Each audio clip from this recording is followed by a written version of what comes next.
Hi guys, welcome back to OCD Real Talks. Once again, we have Nick after his diva absence for like 2-3 weeks. Um, we also have Gemma coming in after a few weeks, who is meeting Sam and Paul for the first time. So um, still a lot of connections going on in the OCD community face to face. So today we thought we would discuss um, happy feelings. What is happiness? What is contentment? It's a theme that comes up in quite a lot. Not like an OCD theme, but like a topic that comes up in a lot of discussions with a lot of people. So I thought it would be best to do that because we've all been there. We've all wanted to be like happy. I want happiness right now. I know I was that person. Let's start with eeny, meeny, miny, mo. Paul. So, was there ever a time, or like not even just with OCD in your life, I would say, where you felt like you were maybe trying really hard to conjure feelings of happiness or something? Yeah, I definitely think there is lots of times where when my anxiety was just really bad and I was sad all the time, I was just constantly trying to chase a feeling of being happy because I hadn't felt it in such a long time. Mm, Also in relationships, this was in the past more, but I had a past relationship where I just felt like I hated the person, didn't want anything to do them. But then when I would get close to breaking up with them, it would be like, oh, I love this person so much. And all the feelings would kind of come back. And then mm, it was like me trying to go back and forth. I'm constantly trying to break up with them because I didn't, I couldn't really pick, like I couldn't really find that feeling. Like it was almost like it was very elusive, like hiding from me all the time. yeah. Um, wow, I'm thinking of myself now as well. Um, Sam, what about you? Like, have have you ever felt or found yourself in a place where you're trying to either create the feeling of happiness or really searching for it on the inside? Yeah, so mainly with like big life events.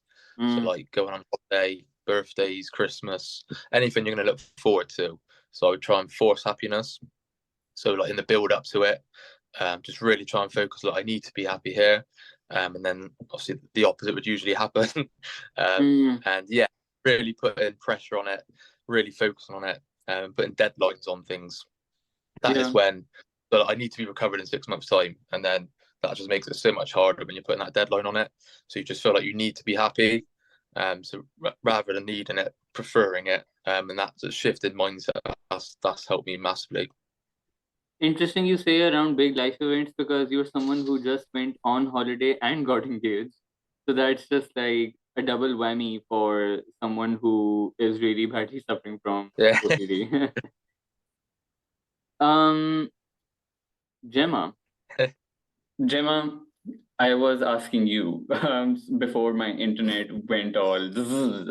Um, like, what has your history been with trying to chase a happy feeling? So I think when I was really suffering, I was never expecting to feel happy because I just felt so down all the time. But I think as I started to get a bit better and start to feel the odd happy moment, I would really try and cling on to that. So I would kind of, when I would feel a bit happy, I would think, do I feel as happy doing this now as I felt before I started really suffering? Like I really keep trying to measure it just to see if my happiness would ever be the same as it was before I suffered. Mm.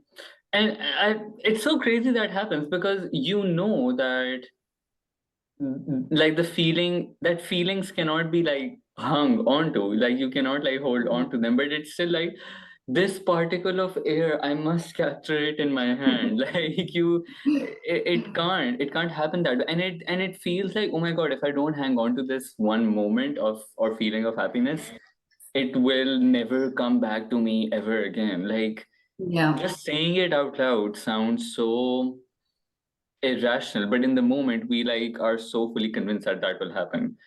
Nick, I'm sure you've never tried to force happiness or try to chase happiness, right? Well,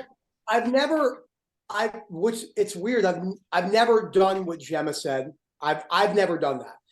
I have never in my life had a single thought regarding, oh, this was better than the last time.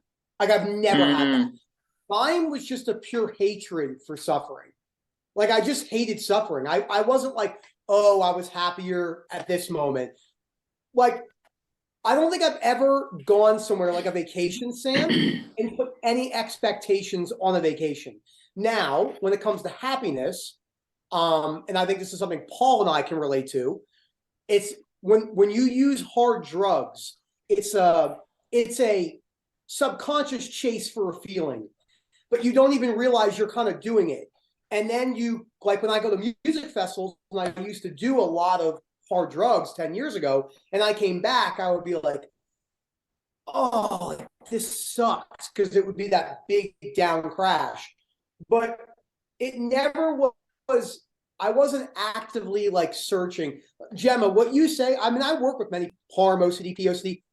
I have no relation to that specific thing because I've never done that. I have never had a belief surrounding things need to feel a certain way. And I think that's what helped with my ROCD so well, because I didn't have any expectations on it.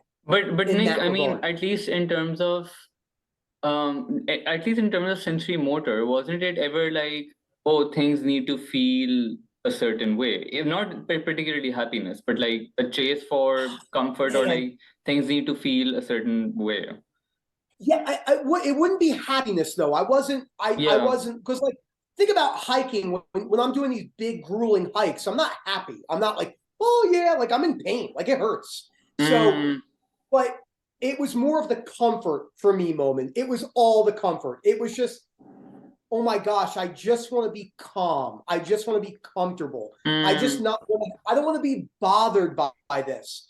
But I've never had one fear about not being happy, which is odd because I'm a very energetic person. So you would think it would come in that way, but it just never did. Yeah. Sam, could you also turn your camera, by the way, horizontally so that it just fits the screen better with everyone? There you go. Roman's the teacher. He's the teacher in school. I actually had something I wanted to add. So one thing I think with sensory motor especially is the internal thermometer. Constantly measuring how you feel nonstop all the time, whether if you felt better at this time or that time, not really chasing happiness, but chasing the feeling in your body. If it feels bad, if it feels good, if you feel better than before. And that was my biggest compulsion. I didn't really have outer compulsions too much for sensory motor. I definitely had some, but that was like my last one that just stayed, and it took me the longest to really not necessarily figure out, but understand how that works. So in regards to happiness, would it be, you would have the belief that if you notice a sensation for the rest of your life, you couldn't then be happy, or would that I didn't have that. No, it was just like this. I think Paul can relate. I never was like, oh, because I always was like, I'm going to do what I want to do anyway. Moment and I have talked, I was like, I'm going to do what I want to do. It was more of like, man, this is just going to interrupt my life in a way that I don't want it to. It never was about like happy or sad. It was just like, this shouldn't be happening to me. This sensation sucks. But it never was like, I'm not kidding you. I don't think I've ever had an active like, oh, I'm like really unhappy right now, or oh, I want to be happier.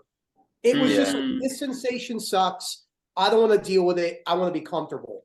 I think Paul can relate to that. It's interesting because like I think for me, I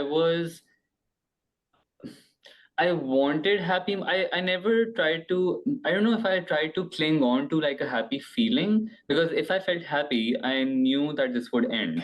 And I'd just be like, okay, I'm going to like try to sit in this feeling as much as I can. But I did try to recreate certain things. So like if I felt like, for example, I don't know, watching a movie while having coffee at night was something that made me feel really nice on a day.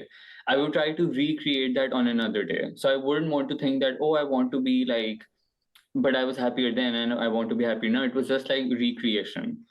But I also related to what Nick you were saying, in the sense that from an emotional perspective, while I was terrified of being sad for the rest of my life, I think I still had the mindset of, no matter how I am going to feel or am feeling, I'm still going to just go ahead and do whatever I want as best as I can in my life.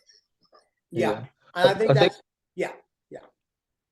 So with me, because I had the belief that with chronic guilt, I couldn't possibly be happy. So with anxiety, with panic attacks, I had that belief that was it. Happiness was done. I couldn't possibly be happy. So I think that's why it latched onto that feeling so much, of that compulsive chase for happiness, because I felt like I needed to get rid of guilt. I needed to get rid of anxiety for me to be happy. And I think that's why it's latched on in a different area as it has with Nick. Yeah. I think that's a really good point with the guilt aspect of that yin yang. It's like guilt, happiness. It's like the opposite of guilt. So I can see how you're chasing to get away when that's coming in. I was actually going to say, for me, I don't think anyone here has children, do they? No. So for me, it was a big thing. I think it latched a lot to the happiness because of my daughter, and I was constantly thinking, I want to feel happy because I don't want to look back on her childhood and see it as an unhappy time. So for me, feeling happy really latched because I was like, I just want to enjoy this so that when I look back on it, I can see that as a happy time, because I don't want to be, you know, an old lady thinking I raised my one child and I was miserable the entire time. So yeah, I think it definitely latched. So Gemma, on that note, like just from a parent's perspective, and when you said that I don't think anyone has children here, I was about to say not that I know of, but but like just from a parent's perspective, I also want to. He'll be back in a second. Okay. I also just wanted to understand, like, if you wanted to like be happy for your child, did you also ever feel the urge to, even if you were feeling sad, did you try to force a happy moment for her as well, like for her to feel happy, or like instill a happy moment so that she has happy memories or something like that?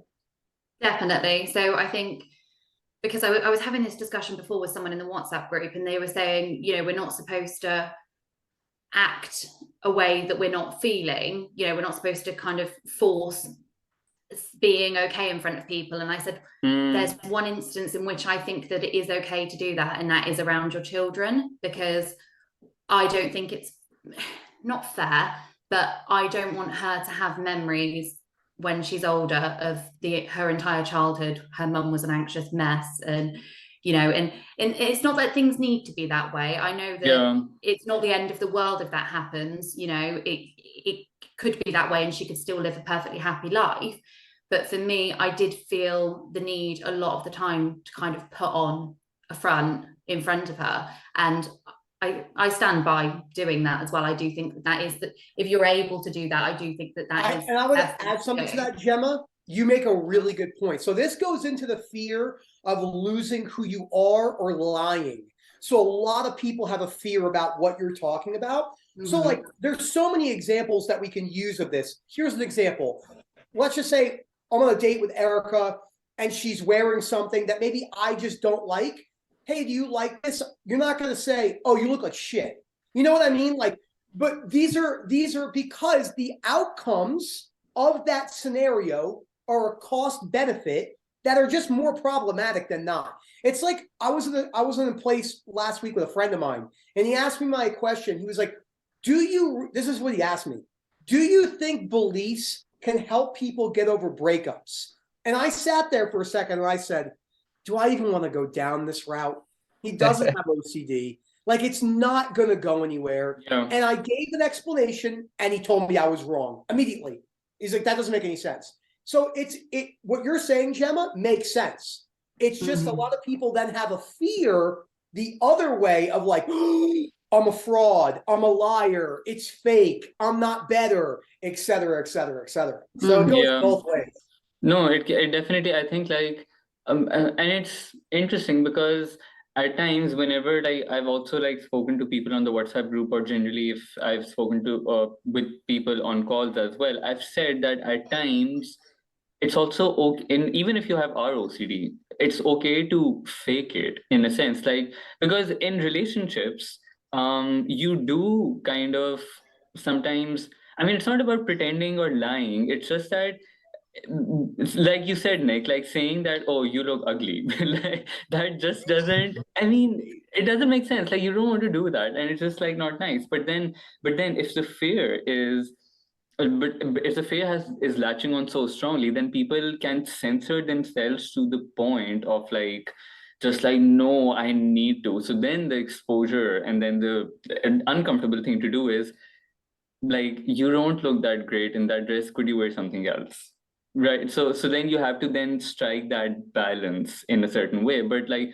on a general level, I think Gemma makes a really good point. I mean, I think, like, I'm imagining myself as, let's say, a 4-year-old, and let's say if my mom was every day saying, oh my god, I'm so anxious, I would grow up to be anxious. So probably she had to hold a certain kind of front for me as well, and just be like, no, no, we have to keep going. We have to keep doing things no matter how we're feeling and stuff like that. And I think a lot of times my mom did that, and obviously that also teaches you a certain thing as well. And I think, in some ways I have learned that from my parents, and it's gotten me through that. Paul, you were quiet for a while, so do you want Liv to add anything to anything we've discussed?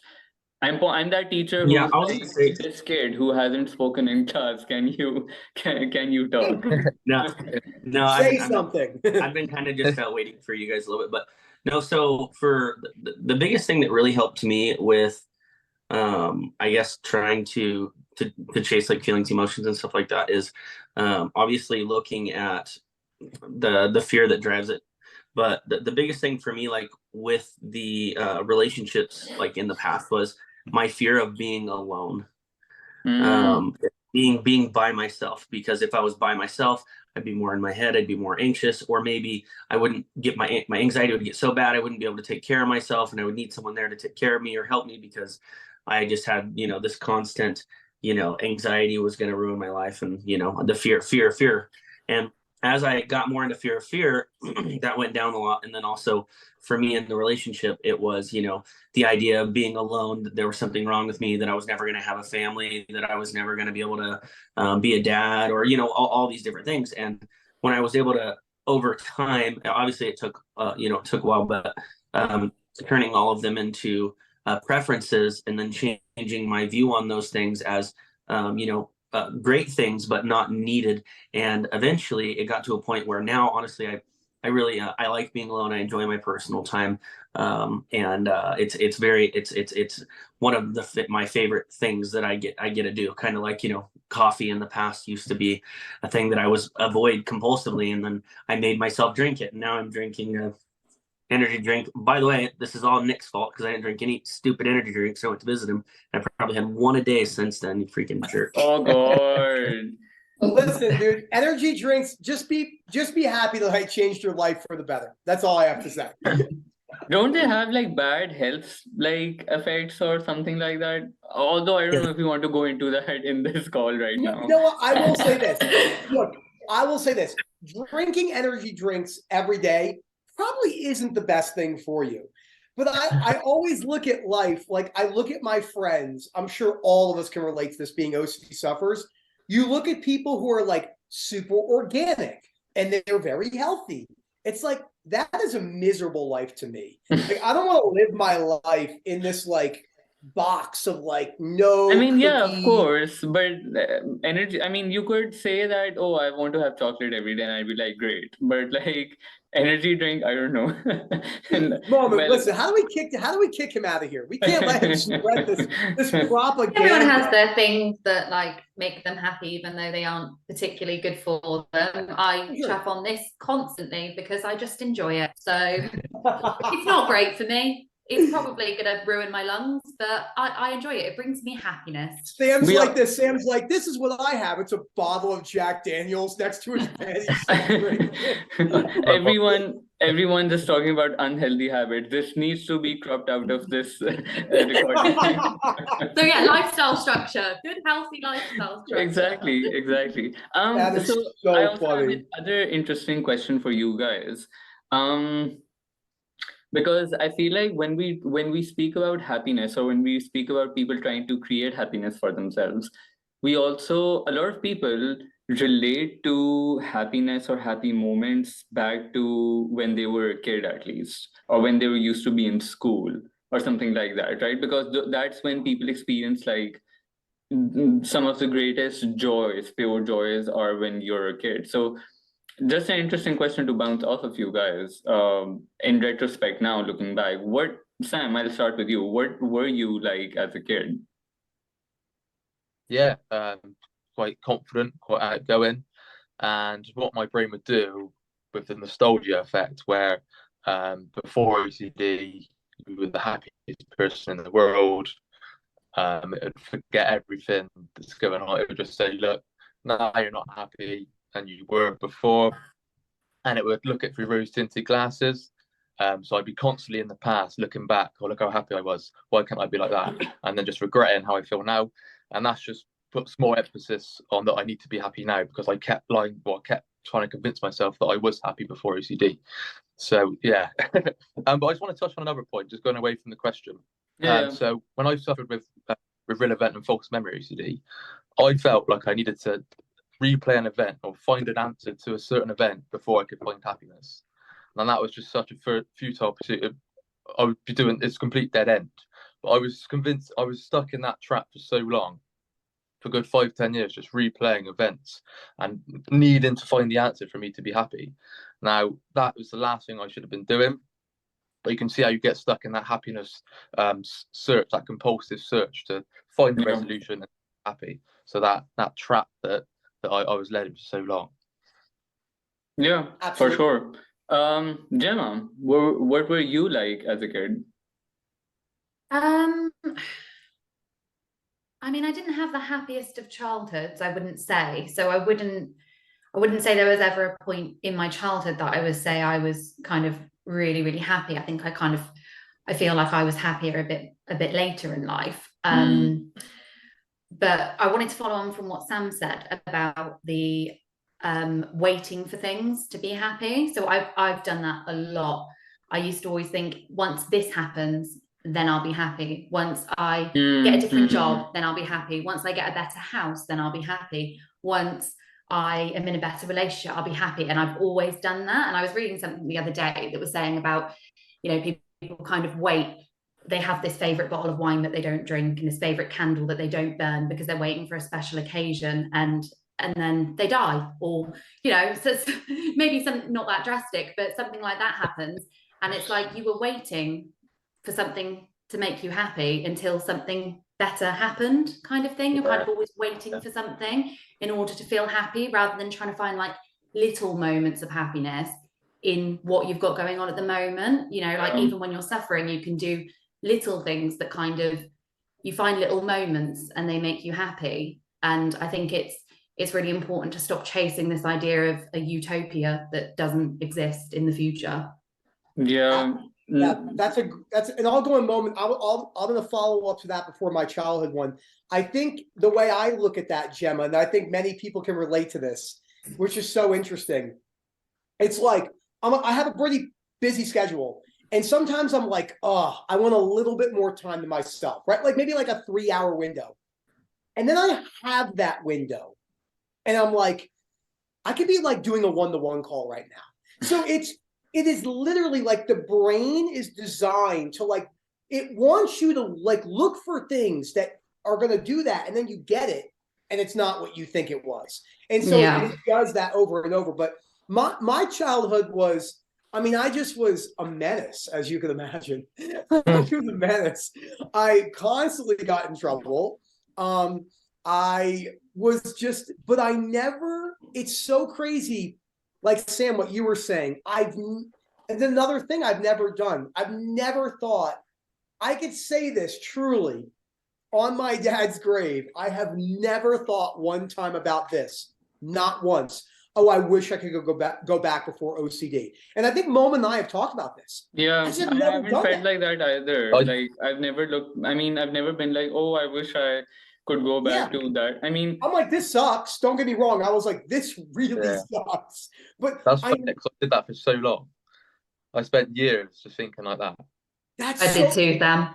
that is so hard to even like wrap my head around, because mine was more of like a hedgehog against a steel door. I'm like, get me through this door of OCD, but it never was backwards. It was yeah, just exactly. forward. Same. It was always like, okay, No, what's I the was way forward? always back. I was always back. Yes. Compulsively trying to escape going forward, but never like, oh, this should, like, Sam, I shouldn't have done this. I've had people say this to me. They're like, do you feel bad because of you were suffering? Like you were just, you took it out on your wife, like yelling. I'm like, no, I don't like my behavior, but I've never been like, oh, I'm so bad. And it's so crazy how it affects different people like that. Nick, And like guilt. Sorry, Nick, did you ever look back at your life before you were suffering though? Never. Did you ever? No. Never. Nope. No. I never have. And Moment and I have talked about this. Like it was always like a frontward, like I'm charging into battle. Which The then only Rob would come in and say to me, no. No, Go I ahead, think Moment. the only time I would like ever look back into the past was when I was trying to perhaps look for possible clues as to how I can go forward with recovery. Like trying to analyze the past in trying to move forward. But it was never in terms of, oh, I wish I could go back in time. Because for me, it's always like, okay, something is done. What now? Like, how do I move forward? Yes. And I think that approach Yeah. has generally helped me in life as well. Like, it's never been like, oh, I made a mistake and then I'm just like, oh my God, why did I make that mistake? And I beat myself up for it for 10 years. No, it's just like, okay, I made it. What now? But Gemma, Yeah. I think I also wanted to like add on to that like thing of saving like a wine bottle or a candle. I'm not that fancy to like save a wine bottle and stuff, but for me, I've always been like a collector of stationery. Like I love collecting notepads, notebooks, pencils, art related stuff. So these sketch pencils, you probably don't see because of blur effect. I think I got them like Yeah, we got them now. yeah, so 3-4 years ago, I got them, right? And they are still unused because like I kept waiting for like that moment of like I need to wait for Now he's free. hold on. Okay. Is it fine now? Yeah, now you're good. Yeah. Now you're good. Sorry. But Anyway, so yeah, these pencils are untouched because I kept waiting for the right moment or like the right sketch to think of or feeling perfectly inspired enough to make something. And now I'm getting into the habit of using these things as much as I can in the moment spontaneously and not plan it too much, because otherwise then I literally have like a drawer full of notebooks and like art related stuff and stationery that I just kept thinking that, oh, I'll wait for the perfect moment to use them or the perfect inspirational motivation to use them. Yeah, that happens quite a lot, and I realize that a lot of people just spontaneously use these things and that makes them happy. And why am I thinking so much about this? If things don't go well, or if I mess up a notebook, or if I use certain paint colors the wrong way, I can just buy more later. Like, what's the issue? All right, Sam. So what was the question you wanted to ask? yeah, so let's say you had 2 hours spare, 2 hours free time doing nothing productive. Would that drive you crazy, being how busy you are? So I would say for the majority of my life, the answer was yes. I do have a very hard time. Like if I have, even still, if I have, say, a 40-minute break in my day, I'll say I got to get my reading in. And I mean like reading anything because I'm an avid reader. Or I have to answer YouTube comments, or I have to answer in the WhatsApp groups. And then I have to remember that if I'm too task focused, I lose out on my overall reason of why I do this, for an example. It's to connect and help OCD sufferers. If it becomes more than that, it becomes a big problem. And that's the thing that sets, I think, many people up for failure. So yes, I do think we're living in a world right now. I mean, all you have to do is go on YouTube and go to your, whatever that like common page is. And it's like some dude with a Ferrari, and he's like, you got to be working 90 hours a week nonstop. If you take an hour off, you're a weak peasant. And you're like, holy crap, you know that, but it's the truth. And then you go somewhere like, I don't know, I watch documentaries on, I don't know, let's say an area in Thailand, and you meet people and they're just like, yeah, I don't really know what's going on. Like, I don't really have a concept of time, and I'm just moving with it. So know it's not the only important thing in life, because other people don't do that and they're not anxious at all. Yeah. So yeah, I mean, I wish I had that kind of time. Like, I'm just like, oh, like 4 hours, but it's great. I can. Me too. I can. Me too. I love some free time. Like Sundays, like think about my Sundays, right? My Sundays are like my day off, and I torture myself with hikes. Like to where my wife is like, can we just like go out to breakfast and chill? I'm like, no way. It's not happening. Yeah, I feel like because when my schedule gets really packed back to back, even if it's like on let's say 5 consecutive days, I have to go out and meet somebody or something. Especially during the winter time, you get a lot of family or friends who live like in the States or in the UK or something, and they come back in the winter time to visit their family and home. So you have to meet them. So even on like 5 consecutive days, technically I'm going out. Moment, your mic went out a little bit too quiet. We can't hear you that much. Okay. Can you hear me now? I can start shouting. I mean, I can come closer to it. So, guys, let me teach you. No, I was just saying that even if I'm just socializing 5 days a week, it just starts to feel like a task. For me, I just start to feel like, oh God, I have to schedule things in, and I feel like everything becomes a task and it gets back. I like to like spread things out. I don't know. I don't relate to that at all. Well, that's what's so unique about all of our suffering. We all interpret things different ways. I mean, like Sam said, and you, Gemma, the past. The past doesn't exist to me. There is no past. Like, it's dead. I've always said that. It happened. It's over with. There's no point. But for you, Sam, it's like there's something.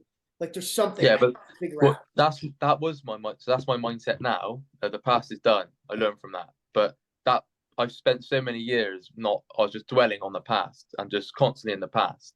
But yeah, my mindset has now changed to how yours is, of what you're saying, where the past is done, move on. How can you improve? That's amazing. Definitely. Yeah. Well, guys, we're going to wrap it up real quick. Hey, Paul, you want to end it because you haven't spoken? Yeah, I just wanted to say one thing. So, like, I'm not going to get like childhood or stuff like that, but so I think one of the biggest things that really helped me is the kind of perspectively on what negative emotions, or I guess emotions that feel bad or negative, bring. So if you think of like three little circles, right? The circle right here, the inner one, is where you're comfortable. And then outside of that is where you're a little bit uncomfortable. And then the other one that's really, really, really uncomfortable. Well, growth happens where you're uncomfortable. Too uncomfortable can be kind of difficult at times, and it's better to like work your way up, right? And I used to, I don't think I've ever compulsively been like, oh, before OCD, because I've always had OCDs. Even as a child, I went through a lot of different themes, but they never got compulsively locked. They just switched all the time. And I just was anxious and just kind of dealt with it. I've always been very anxious. But when I really look at my suffering and my negative emotions, the fact that I got compulsively locked with OCD was actually the best thing that ever happened to me, because I had always been afraid to sing in front of people, for example. and I have a majestic voice. I'm just kidding. I sing pretty good, but I was very afraid of public speaking. I do public speaking all the time now. I was so afraid to even get on an airplane. I get on and I fly on an airplane probably once or twice a month right now. I was afraid of traveling. I made a goal last year to travel once a month the entire year, and I did it. I used to be angry and mean to people all the time, super hateful and rude. When it came to being a leader, I had clouded emotions. I was not logical, very emotional. I was difficult to work with. And the fact that I went through OCD helped me change my perspective to the point where it made me into the man I am today. And any major suffering and negative emotion I've ever had has really created the highest output of positivity in my life. So when I have a negative emotion or something that makes me uncomfortable, for example, we were on this, I just went to Mexico 2 weeks ago, and I did karaoke in front of like 600 people at this resort. And I was like, oh my gosh. I was like, this is kind of scary. And I was like, this is freaking cool because I've never done karaoke in front of this many people. And then I went and did karaoke. And so I guess that perspective shift for me, now when I have something that's uncomfortable, it's like, this is great because this is going to bring a lot of positive things in my future. And that really changed my perspective on those emotions, because we don't live in this fake world where we only have this positive crap, because the negative crap is actually what brings the positive crap. Just saying. So that's the best thing I could say. That was that was the best part of the video. I was like super. We're gonna cut everything out. Save the best till last. Yeah, we'll just put that as the real talk for today. Yeah. All of us. Paul's 5-minute speech done. One last thing, Paul, do you actually sing well? Say what? Do you actually sing well? Do I seem well? Is that what you said? Do you sing well? Yeah, do you sing well? Yeah, I'm like a I can't, are we still recording? Oh yeah. Oh yeah. Yeah, I sing really well. I was gonna say a very sarcastic comment, but yes, I sing very well. Yes. Oh, okay. Nice. Cool. Guys. Anyway, you guys can't hear me, but goodbye. This was good. This is great. Oh, it was a pleasure, everyone. See you guys soon. Bye-bye. Yeah, bye.